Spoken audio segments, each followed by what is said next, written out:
Radiopublica.com.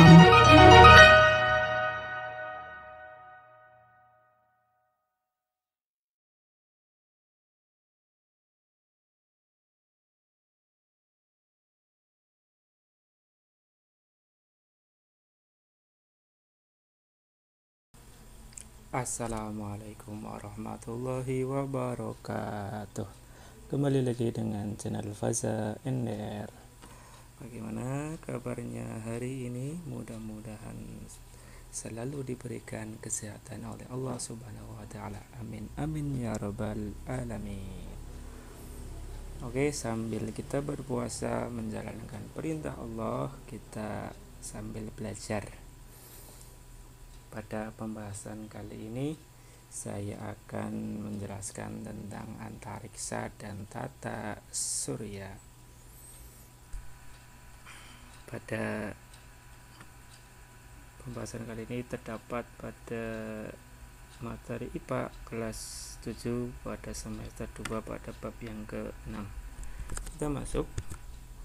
Apa itu sesungguhnya tata surya? Dan apa saja yang terdapat di dalamnya. Tata surya itu susunan matahari dan anggota tata surya yang mengitarinya. Anggotanya yang pertama adalah planet yang ada 8, kemudian asteroid, kemudian satelit, meteoroid atau meteor yang kita kenal meteor, dan yang kelima adalah komet. Ini adalah galaksi kita, galaksi Bima Sakti, yaitu tata surya, di mana matahari sebagai pusatnya dan ada 8 planet yang mengelilingi. Kemudian ada benda-benda yang lain yang itu yang berwarna putih, ini yang orbitnya lonjong, ini namanya komet. Kemudian ini yang berwarna putih, ini namanya asteroid.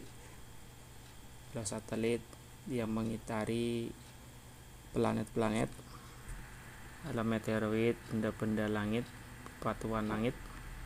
Oke, kita lanjut. Planet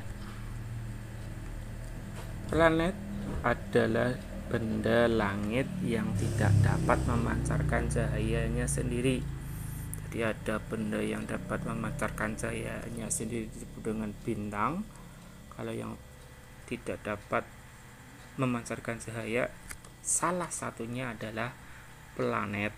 Contohnya ada 8: Merkurius, Venus, Bumi, Mars, Jupiter, Saturnus, Uranus, dan Neptunus. Ini bagian-bagiannya. Matahari sebagai sumber dari tata surya kita, di mana matahari juga dia berotasi, bergerak pada porosnya sendiri. Ini juga tertuang dalam Al-Quran. Yang paling dekat, planet yang paling dekat adalah planet Merkurius. Yang kedua adalah Venus, yang biasa kita lihat di pagi hari itu, dan bumi kita ini. Nah, bumi kalau kita lihat dibandingkan dengan matahari itu jauh berbeda. Bumi saja sekian, nah bagaimana kalau kita? Oleh sebab itu, kalau kita mempelajari tentang tata surya, kita harus lebih bersyukur lagi atas karunia yang diberikan oleh Allah, sehingga pandai-pandailah kita bersyukur, salah satunya dengan cara beribadah kepada Allah. Berikutnya, setelah bumi terdapat planet Mars.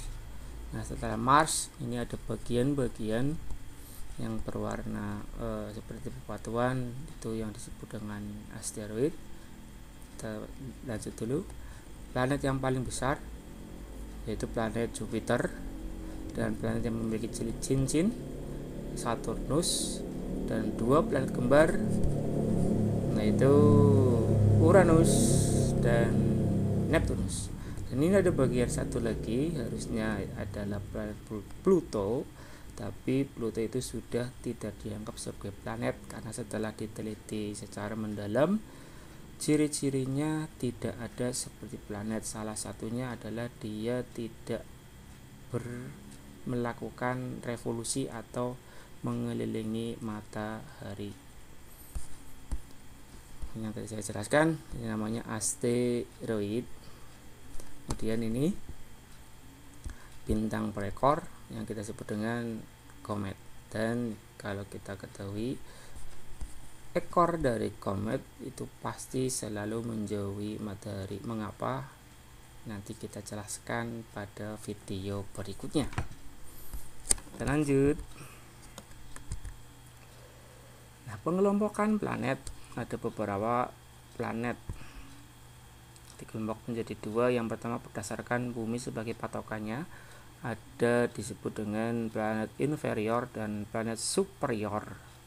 Pembatasnya adalah bumi. Nah, ini adalah planet inferior dan planet superior. Apa itu inferior? Planet yang orbitnya berada di dalam orbit bumi. Nah, ini orbit bumi. Nah, yang disebut dengan inferior, dia di dalamnya orbit bumi, yaitu Merkurius dan Venus.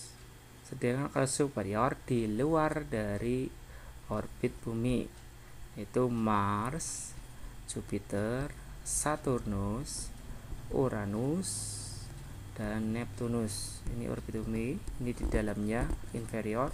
Kalau di luar namanya superior. Itu bumi sebagai patokannya, pembatasnya. Yang kedua, yaitu sebagai pembatasnya adalah asteroid, yang kita kenal dengan planet dalam dan planet luar. Nah, asteroid itu letaknya di antara planet Mars dan planet Jupiter. Nah, kalau planet dalam itu yang pertama adalah Merkurius, Venus, Bumi, dan Mars. Sedangkan kalau planet luar, planet yang garis edarnya berada di luar garis edar asteroid, ini yang berwarna putih. Ini garis edar asteroid yang tadi saya sebutkan, tunjukkan yang seperti batu-batu besar.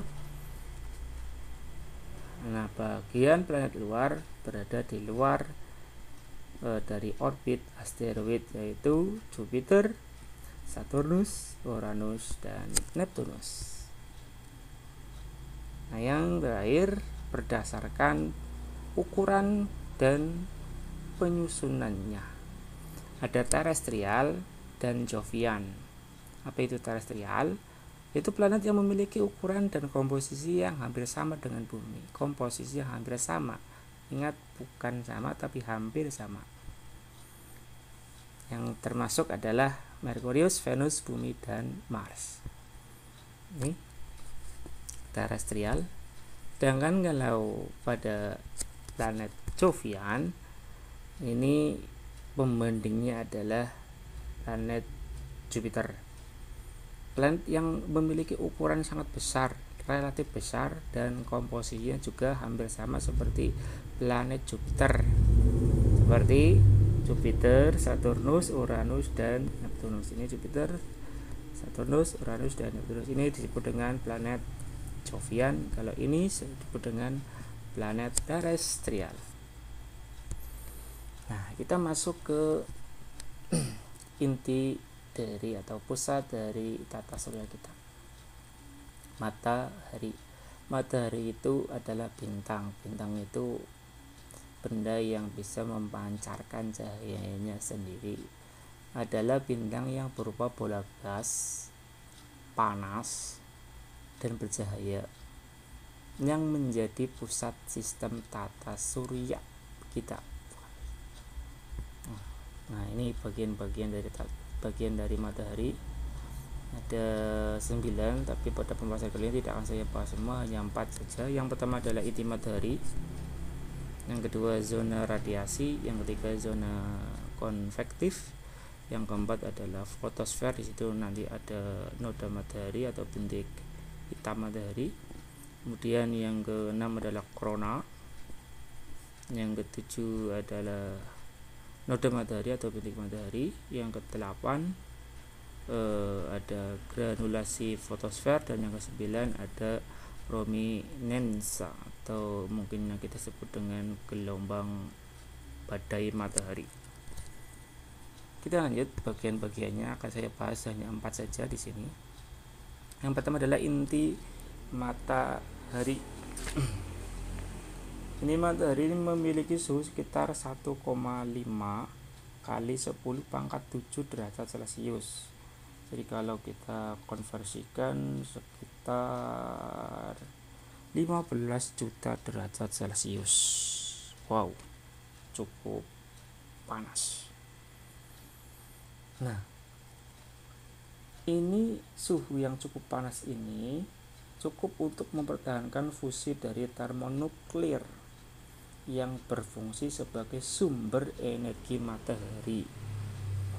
Energi dari inti ini akan diradiasikan oleh lapisan paling luar matahari dan kemudian nantinya sampai ke ruang angkasa dan juga nantinya akan sampai ke permukaan bumi yang nantinya akan dimanfaatkan oleh tumbuhan, dan tumbuhan nanti dimanfaatkan oleh makhluk hidup sekitarnya termasuk kita. Jadi sumber dari energi itu adalah yang paling besar adalah dari matahari. Yang kedua adalah fotosfer, suhunya 6000 derajat Kelvin, sedangkan ketebalannya sekitar 300 km. Terdapat bintik matahari yang daerah dengan medan magnet yang kuat, serta dingin, serta lebih gelap, makanya disebut dengan bintik matahari dari sekitarnya. Ini fotosfer. Berikutnya adalah kromosfer. Ini suhunya sekitar 4500 derajat Kelvin, ketebalannya sekitar 2000 km.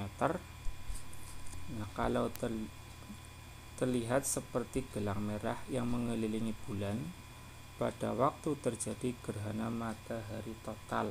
Di kromosfer bisa kita lihat dari bumi ketika terjadi gerhana matahari total yang berwarna merah. Nah, yang keempat, corona. Apa hubungannya dengan virus corona? Tidak ada hubungannya. Hubungannya cuma hanya namanya saja. Mengapa disebut dengan corona? Karena corona itu diambil dari bahasa, kalau tidak salah bahasa Latin yang artinya mahkota. Nah, virus corona bentuknya seperti mahkota. Nah, kalau corona pada matahari ini juga bentuknya seperti mahkota berwarna keabu-abuan ketika terjadi gerhana matahari total. Makanya disebut dengan corona. Nah, warna keabu-abuan yang dihasilkan dari ionisasi atom karena suhu yang sangat tinggi bisa dilihat ketika terjadi gerhana matahari total.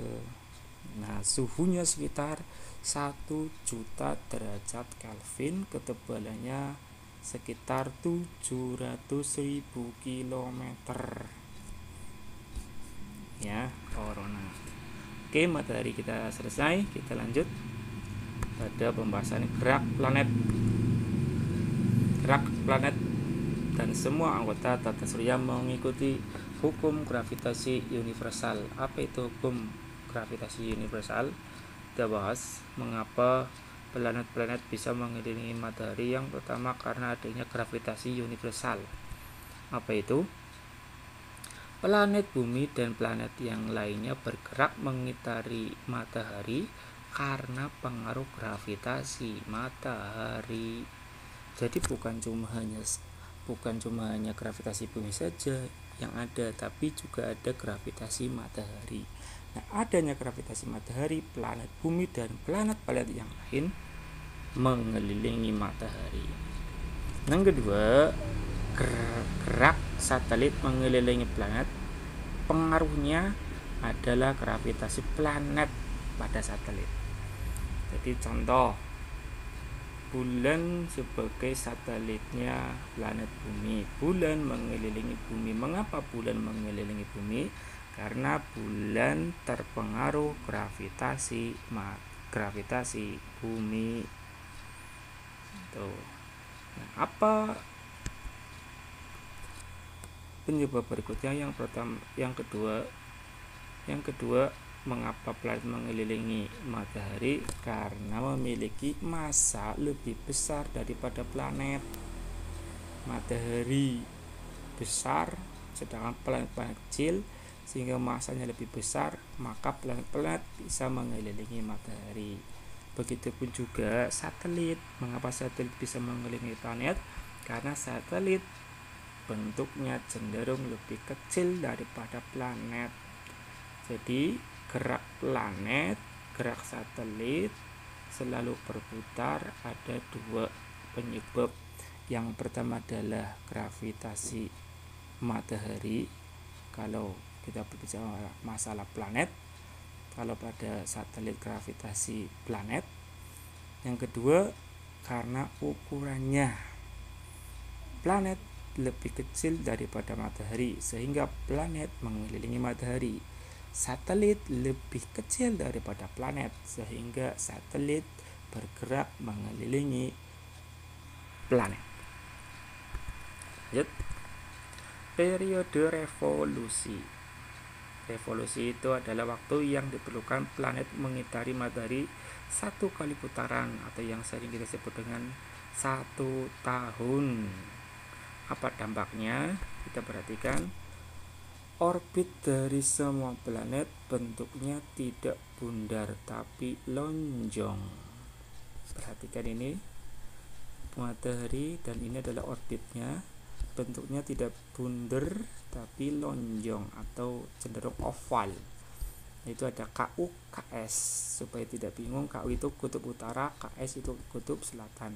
Dan ini ada garis miring, ini adalah poros bumi. Jadi poros bumi antara ke kutub utara sampai ke kutub selatan itu bentuknya tidak lurus jejek tetapi agak miring, sehingga nantinya akan terjadi perbedaan musim pada setiap daerah yang terdapat di bumi. Kita lanjut, kita mulai dari bulan Maret, yaitu tepatnya pada tanggal 21 Maret.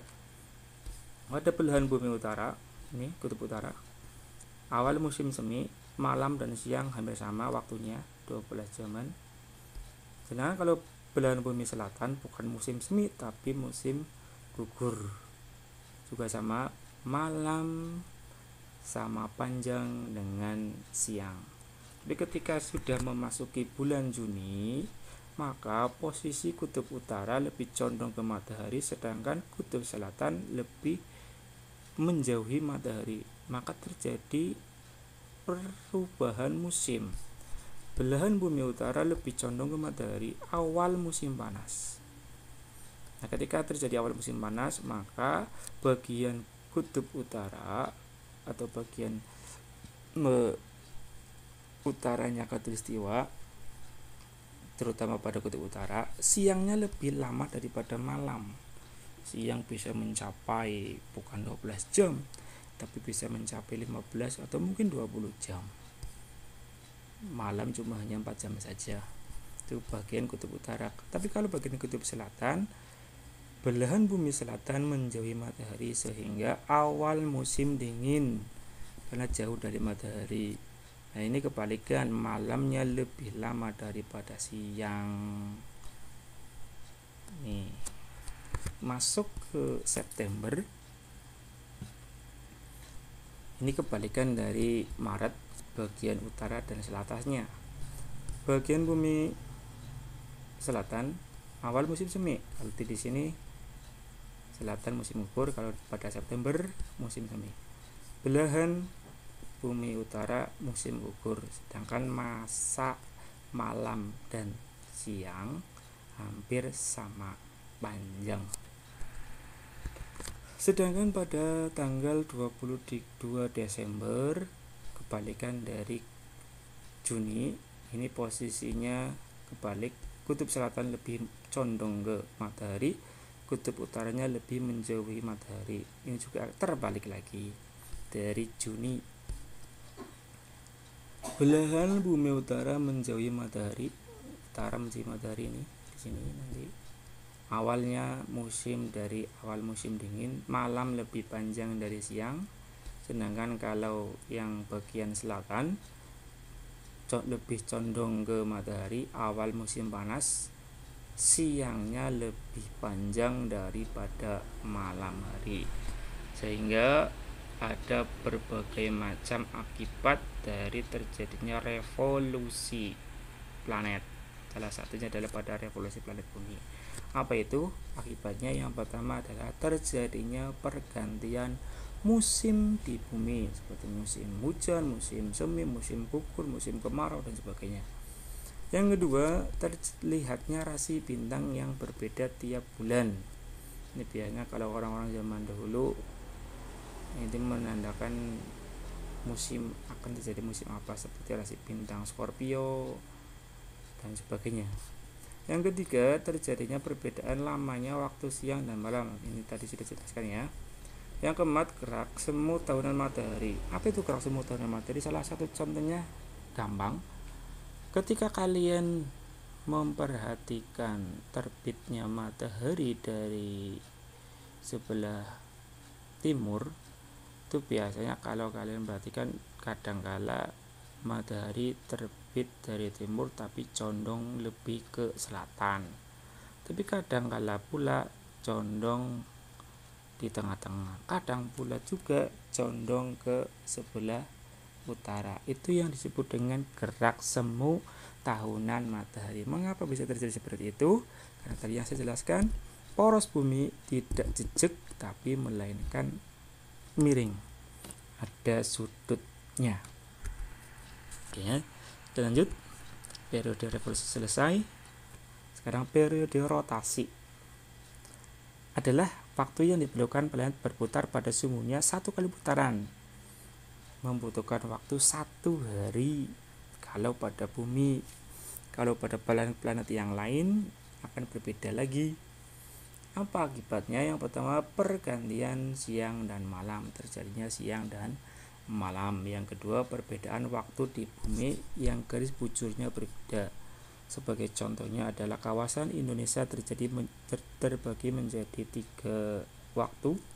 Waktu bagian barat, tengah, dan timur, yang setiap kali bagian bujurnya berbeda 1 jam. Yang ketiga adalah gerak semu harian matahari. Ini seolah-olah matahari mengelilingi bumi, padahal bumilah yang mengelilingi matahari. Itu namanya gerak semu harian matahari. Yang keempat, bentuk bumi menggelembung pada khatulistiwa dan tepat pada kutubnya. Ini yang nantinya terjadinya pasang surutnya air laut. Dan yang kelima, perubahan arah angin di daerah khatulistiwa. Ini sebagai contohnya. Ini matahari, cahaya matahari menyinari bumi. Ketika bumi berputar, bagian yang terkena cahaya matahari maka terjadi siang, tapi bagian yang tidak terkena cahaya matahari dia akan terjadi malam. Ini dari periode rotasi. Nah, untuk pembahasan planet, kemudian asteroid dan sebagainya nanti kita jelaskan pada video berikutnya.